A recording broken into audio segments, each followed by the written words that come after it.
dwell you, pretty youth? With this shepherdess, my sister.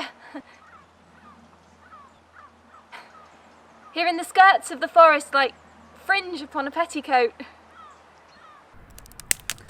Are you native of this place?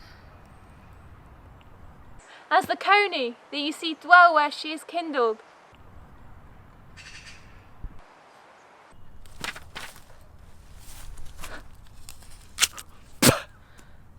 Your accent is something finer than you could purchase in so removed a dwelling. I have been told so of many. But, indeed, an old religious uncle of mine taught me to speak, who was in his youth an inland man, and one that knew courtship well, for there he fell in love. I've heard him read many lectures against it. I thank God I'm not a woman to be touched with so many giddy offences as he hath generally taxed their whole sex withal. Can you remember any of the principal evils that he laid to the charge of women? There were none principal. They were like one another as halfpence are, every one fault seeming monstrous until its fellow fault came to match it. Oh, I prithee recount some of them. No, I will not cast away my physic but on those that are sick. There is a man, haunts the forest, abuses our young plants by carving Rosalind on their barks, hangs odes upon hawthorns, elegies on brambles, all forsooth deifying the name of Rosalind.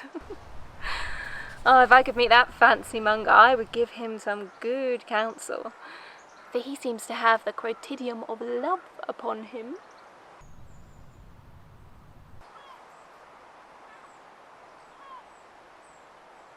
I am he that is so love-shaked. I pray you tell me your remedy. There are none of my uncle's marks upon you. He taught me to know a man in love, in which cage of rushes I'm sure you are not prisoner. What were his marks? A lean cheek, which you have not, a blue eye and sunken, which you have not, an unquestionable spirit, which you have not, a beard neglected, which you have not, but rather I pardon you for that, for simply your having in beard is a younger brother's revenue. But then your hose should be ungartered, your bonnet unbanded, your sleeve unbuttoned, your shoe untied, and everything about you demonstrating a careless desolation. You are no such man. You are rather point device in your accoutrements, as loving yourself and seeming the lover of any other. Fair youth, I would I could make thee believe I love. Me believe it. You may sooner make her that you love believe it.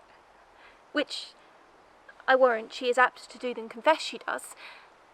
That is one of the ways in which women still give the lie to their consciences. But in good sooth, are you he that hangs the verses on the trees wherein Rosalind is so admired? I swear to thee, youth, by the white hand of Rosalind, I am that he, that unfortunate he. But are you as in love as your rhymes speak? Neither rhyme nor reason can express how much. Love is merely a madness, and I tell you deserves as well a dark house and a whip as madmen do. And the reason that they are not so punished and cured is that the lunacy is so ordinary that the whippers are in love themselves. Yet I profess curing it by counsel.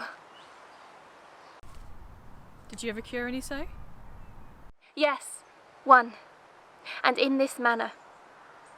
He was to imagine me his love, his mistress, and I set him every day to woo me, at which time would I, being but a moonish youth, grieve, be effeminate, changeable, longing and liking, proud, fantastical, apish, shallow, inconsistent, full of tears, full of smiles.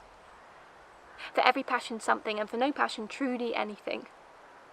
As boys and women are for the most part cattle of this colour, would now like him, now loathe him, then entertain him, then forswear him, now weep for him, then spit at him. And thus I drave my suitor from his mad humour of love to a living humour of madness, which was to forswear the full stream of the world, and live in a nook merely monastic.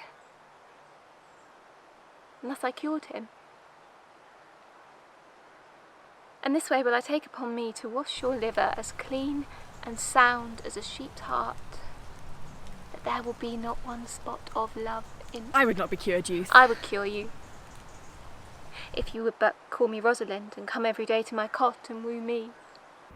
Oh, now by the faith of my love, I will. Tell me where it is. Go with me to it. I'll show it you. And by the way, you must show me where in the forest you live. Will you go? Oh, with all my heart, good youth. Nay. You must call me Rosalind.